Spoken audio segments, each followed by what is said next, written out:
Kasi miracle alone is extraordinary, di ba? But we are walking, our theme for this year is embracing the extraordinary. So hinayaan ko na lang, extraordinary miracle, para doble extraordinary. No? So, extraordinary miracle. Let's start with miracle. Yan.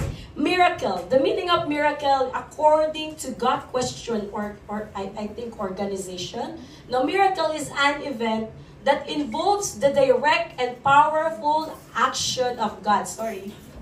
Of God. Transcending the ordinary laws of nature and defying common expectation of behavior. Miracles are extraordinary occurrences that can only attributed to the supernatural work of God and demonstrate His involvement in the human history. So, ayun daw po yung ibig sabihin ng miracle. And in the Bible, may mga words, ibang words na ginagamit. Different version, different words, no, na ginagamit sa miracle. It is also a signs and wonders na laging magkasama. And the power, the mighty works of our God. So miracle ay isang pangyayari kung saan merong divine intervention. And a happening where there is a divine intervention. At talaga namang magdudulot sa atin ito ng pagkamangha, pagkagulat, at pagkagulat at paghanga. No? It will bring us mirari. It will cause us mirari because it is a work of our mighty God. No? It is a mighty, marvelous, and magnificent work of God that causes us mirari. Kaya inaral ko yung word na mirari. So, our text for today is from Acts chapter 4, verses 13 to 16. Sabi dyan, ako na lang pa magbabasa. Now when they saw the boldness of Peter and John and perceived that they were uneducated common men, they were astonished, mirari, and they recognized that they had been with Jesus. But seeing the man who was healed standing beside them, they had nothing to say in opposition. But when they had commanded them to leave the council, they conferred with one another, saying, "What shall we do with this man? For that a notable sign has been performed through them is evident to all the inhabitants of Jerusalem, and we cannot deny it." So, our God is a miraculous God. Amen po ba? Amen. No? Lagi natin kinakanta, He is a miracle worker. No? The psalmist says, He is the God who performs miracles. He displays His power among the people. God displays His power among His people. And our God also directly says it in the Bible. And sabi niya, di ba, in Luke, nothing is impossible with me. Di ba? Nothing is possible with God. And sinabi rin niya sa Jeremiah, is there anything too hard for me? May mahirap ba para sa Panginoon? No? Kumbaga sa mga millennial, ang miracle ay isang maliit na bagay lang para sa Diyos. No? Hindi ito big deal sa Panginoon. Madali para sa Kanya dahil Siya ay Almighty. And all throughout the Bible, God manifested His power to His people. He done many miracles, signs, and wonders. In the beginning pa lang, the greatest miracle, no? The greatest revelation of God's glorious power is the creation. No? Grabe ang kapangyarihan na pinamalas ng Panginoon sa creation pa lamang. And hindi lang nagtapos doon. We all know na talagang nag-perform ng signs, miracles, signs and wonders ang ating Panginoong Diyos sa mata ng mga Israelita. Diba? Nandiyan yung departing of the Red Sea, departing of Jordan River, no? Yung pillar of clouds, and yung clouds and pillar of fire na kasama nila, no? Sa buhay ni Abraham, no? Barren si Sarah, pero nanganak pa rin siya even in the old age. Ang daming pinamalas ng ating Diyos na mga miracles, signs, and wonders, and even yung mga plagues na pinadala niya sa Egypt, no? So hindi natin maitatanggi that our God is a miraculous God. No? Talaga siya ay gumagawa ng mga bagay na kamangha-mangha. And in New Testament, when Jesus ministered here on earth, He also performed miracles, signs, and wonders. Tama po ba? Maraming ginawa ang ating Panginoong Jesus. At alam ko, may natatandaan tayo kahit papaano. And some of Jesus' miracles are water turned into wine. Di ba? Ito yung unang-unang miracle na ginawa ng ating Panginoon, which revealed the power of our Lord Jesus over chemistry.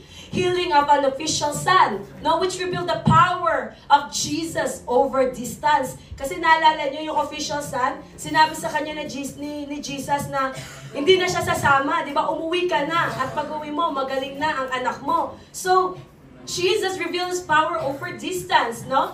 And healing the crippled man, which is invalid for 38 years. And it reveals that Jesus, our Lord Jesus, has the power over disease and time. No, even the feeding the multitude, no, which reveals power of our Lord Jesus over quantity. No, walking on the sea, which reveals power of Jesus over natural law. And healing the blind man, which reveals power of Jesus over misfortune. Kasi pinagbubuntis pa lang siya nung nanay niya, parang bulag na ito, parang inborn na bulag na itong pinagaling ni Jesus, no? Lazarus' resurrection, which reveals power, which reveals Jesus, no, power over death. And yung last, Jesus' resurrection, which reveals the power of Jesus over sin and death. So, grabe talaga yung ginawa ng ating Panginoong Jesus, no?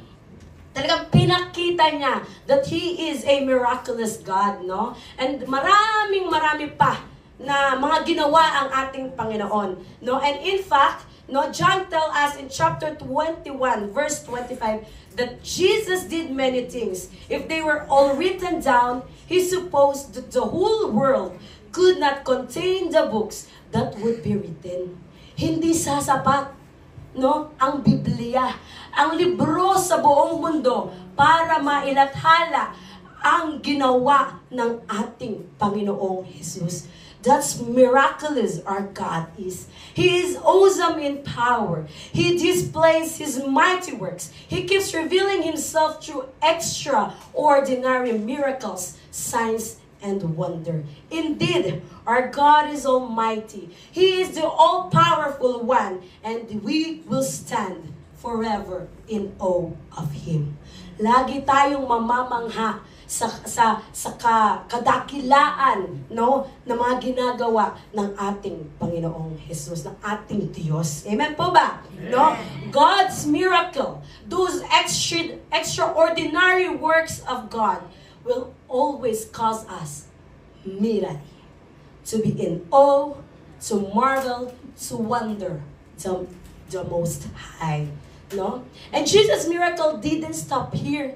Hindi natigil, no? Ang mirakulo ng Panginoon when He died on the cross. Hindi siya natigil nung kanyang death, resurrection, and ascension. Hindi siya natigil kahit na umakyat na ang ating Panginoong Jesus sa langit. Why? Because it continues through the life of His disciple. At makikita natin yan sa Book of Acts, no? Yung pinagmulan ng binasa natin verse kanina, no?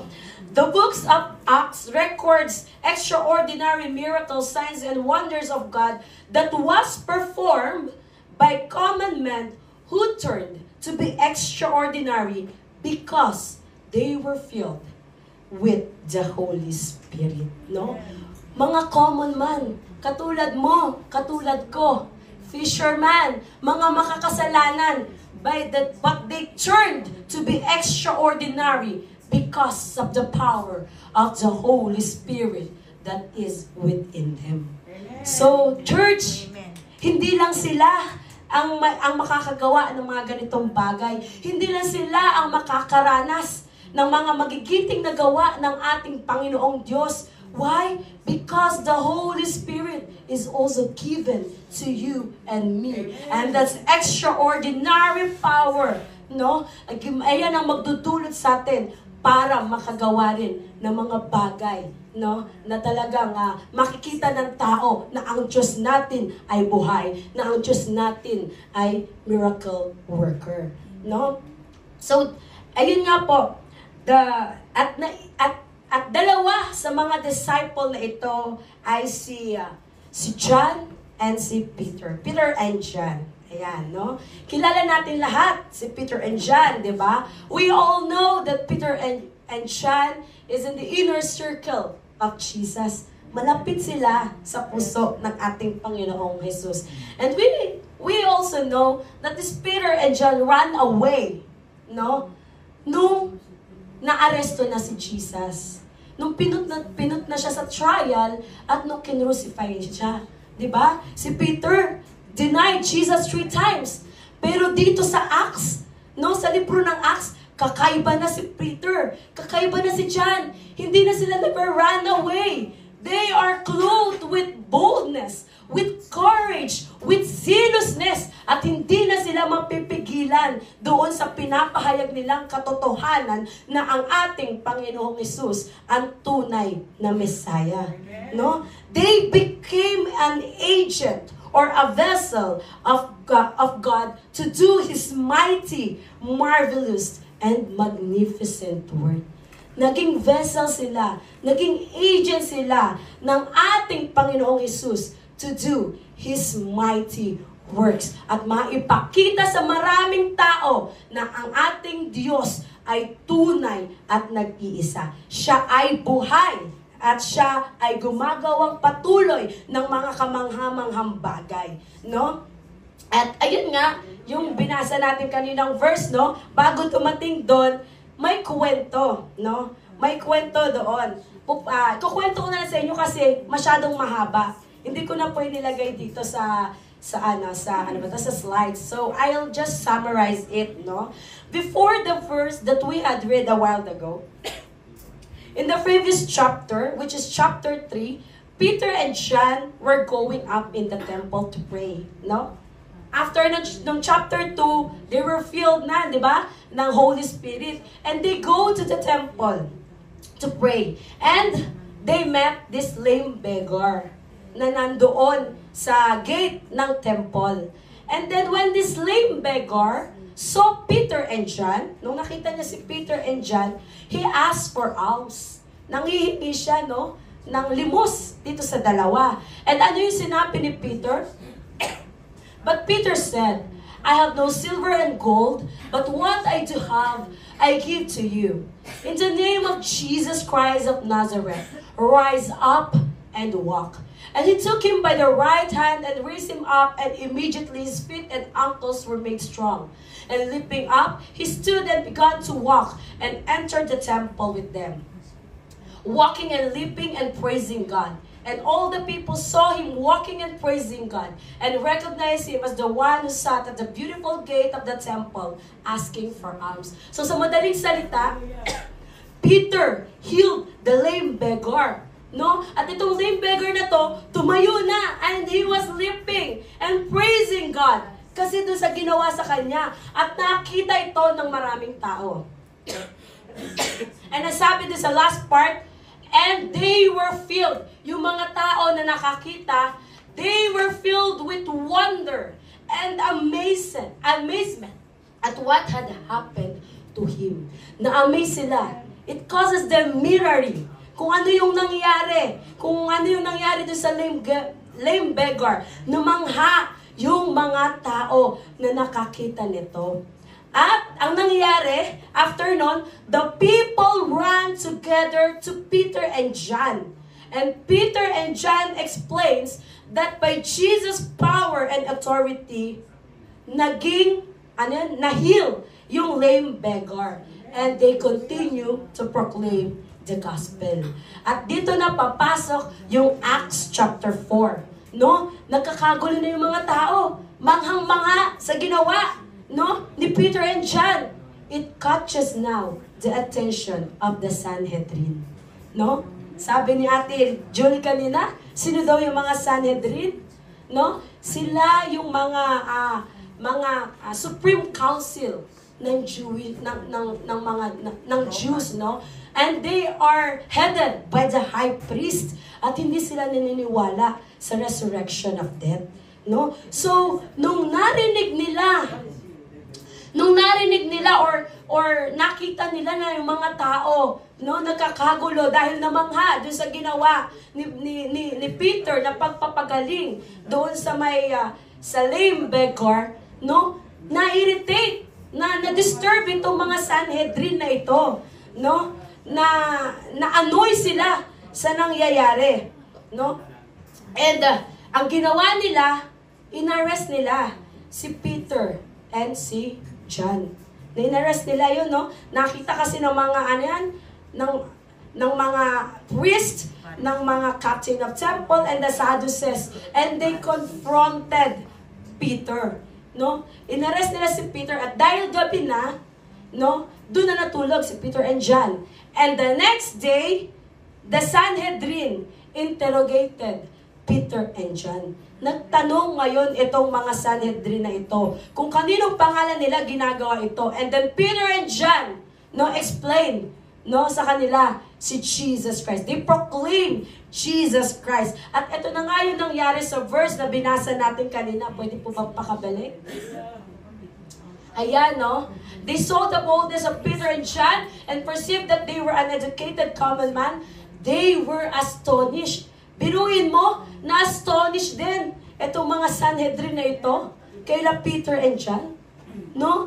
At ngayon, nag-uusap-usap ngayon sila nung pinaalis na nila si Peter and John. Anong gagawin natin dito sa dalawang ito? 'Di ba? And ayun na nga po yung ating aaralin, no? So, ayun na, kung pagpapatuloy pa natin yung story, gusto nilang patahimikin si Peter and John, but Peter and John was talagang full of boldness. Hindi nila nagawang patahimikin itong dalawang disciple ni Lord Jesus. Nagpatuloy ang dalawang disciple na ito at patuloy na pinangalap ang salita ng ating Panginoon at maging ang mga miracles and signs and wonders broke out doon sa kanilang lugar. So for significance that we may learn about extraordinary miracles, focusing on this story of Peter and John in Acts chapter 3 and 4. I'm gonna share you 4 significance about extraordinary miracles, no? Focusing in this story of Peter and John. Sige po, next slide. Ayan. Point number 1. Extraordinary miracle happens when we are filled with the Holy Spirit. Uulitin ko po. Extraordinary miracle happens when we are filled with the Holy Spirit. The Holy Spirit is the power of God that is in us. Amen po ba? And that power is not just a power.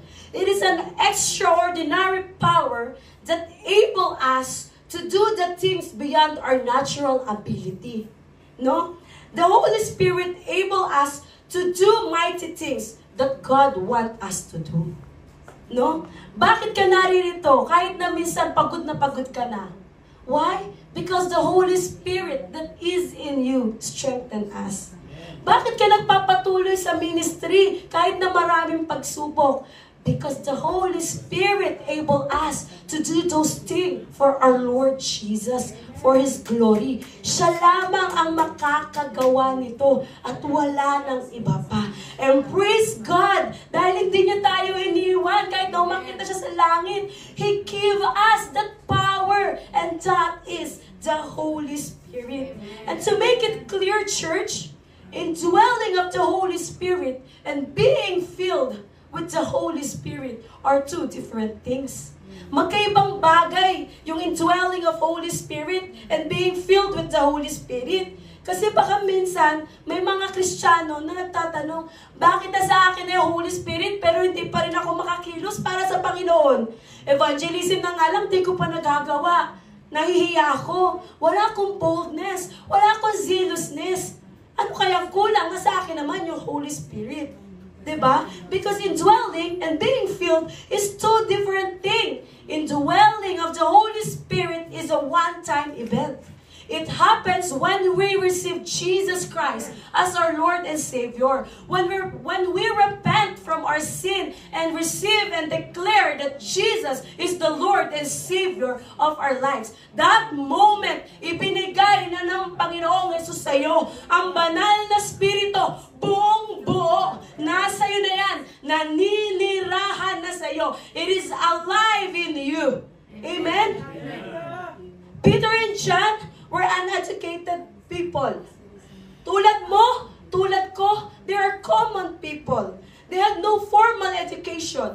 They are fishermen. They didn't afford higher education katulad ng mga Sanhedrin. However, Peter and John speak with boldness. They speak with confidence. They astonish the people and even the Sanhedrin na may mga pinag-aralan. Why? Because they are filled with the Holy Spirit. Peter healed the lame beggar because he is filled with the Holy Spirit. Peter and John usher many people to the Lord because they are filled with the Holy Spirit. No? Bold sila, zealous sila, kasi they are filled with the Holy Spirit. And for us to experience God's miracle or to become an agent of God's mighty work, we have to be filled with the Holy Spirit, church. And to be filled with the Holy Spirit, this is not a one-time event. Katulad ng indwelling. This is a daily experience. Being filled with the Holy Spirit is a daily experience. It is a daily walk with the Lord. Amen. No? It is communing always to the Lord our God through His word and prayer, yielding to Him, surrendering our lives to Him, obeying Him completely, walking with the Spirit, and being led by the Spirit.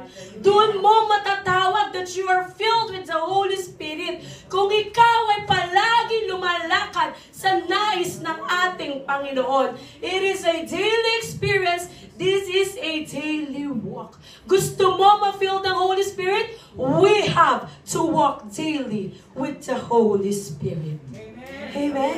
Church, gusto mo bang ma-experience yung extraordinary miracles ng Panginoon sa buhay mo? Amen.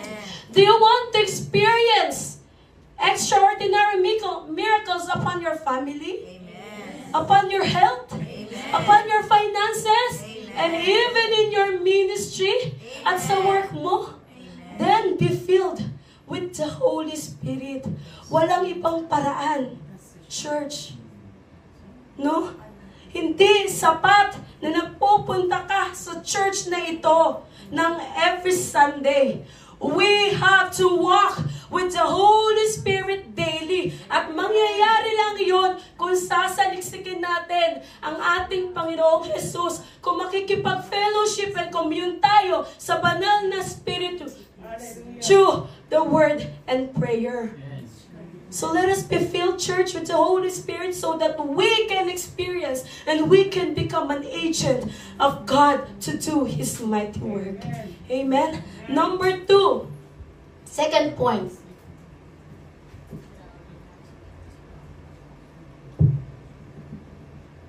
Ayan.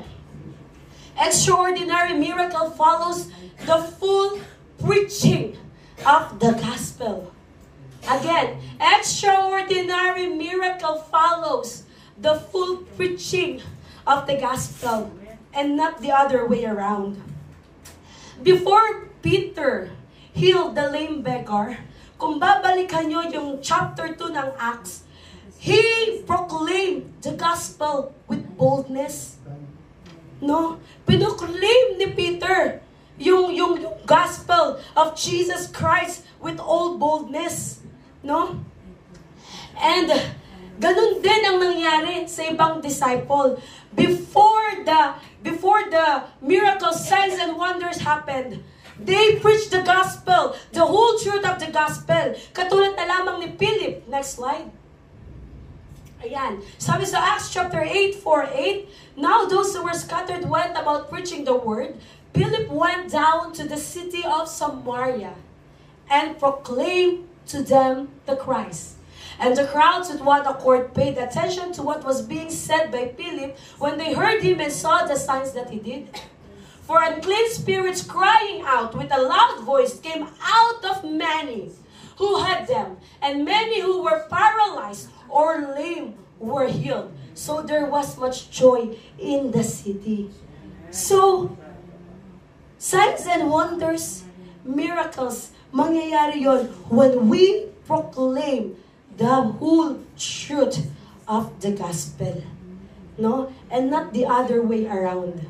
No? The disciple didn't preach first about miracles. They first preached the gospel, and the miracles, signs and wonders follow. It happened. It broke out to the city because they proclaimed the gospel of our Lord Jesus Christ. Pero, saglit lang, baka may magtaas ng kilay. Sasabihin siguro, bakit naman yung kakilala ko? Hindi pa naman nakakatanggap kay Lord yun eh. Nagkaroon na ng miracle healing. Tapos, tumanggap na siya kay Lord. Yung kapitbahay nga namin 50-50 na sa ospital. No? Pero nung nabuhay ulit, tsaka lang tumanggap kay Lord. No? Well, if it's God's will for them, then let it be. No? However, let's avoid those mindset na we will first preach miracle before the gospel. Alisin natin sa isip natin na kailangan mag-miracle muna si Jesus Christ bago ko siya share ng gospel. No! Paano kung kahihintay mo ng miracle doon, ng miracle healing doon sa tao na sa ospital, namatay na? Diba? Na-miss na yung pinaka-greatest miracle na pwedeng gawin ng